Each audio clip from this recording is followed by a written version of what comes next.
जय जगन्नाथ समस्त को प्रणाम। मोर कवितार शीर्षक आद्य सृष्टि।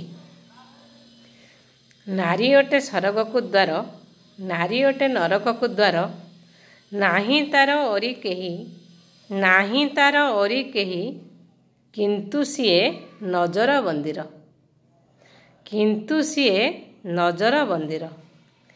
रक्षा करती संहारकारिणी सबु से ही करे निर्भय, किंतु से जाने ना, किंतु से जाने ना भय तार बास करि थाए हृदय भितरे।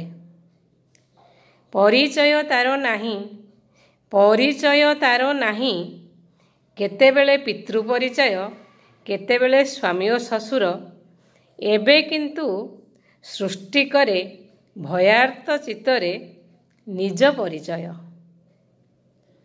अर्थर सुरक्षा से करे, न करे से धन अपचय, तथापि केही बुझंतिनी, तथापि केही बुझंतिनी तार अंतरर कुह, तार अंतरर कुह। कन्या जाया जननी भगिनी सुचारु रूपे संपादन करे नाटक ताहार, तथापि तथापि से बारंबार दोषी हुए यही समाजर, तथापि से बारंबार दोषी हुए यही समाजर।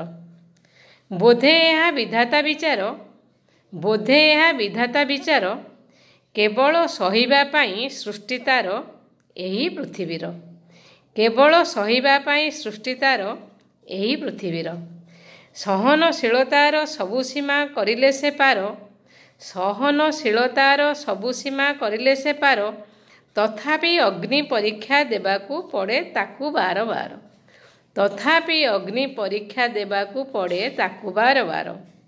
बोधुए पृथ्वीर आद्य सृष्टि नारी, तेणु एते गुणरसे अटे अधिकारी, अग्रगण्य यही पृथ्वीर, अग्रगण्य यही पृथ्वीर। जय जगन्नाथ समस्त को प्रणाम।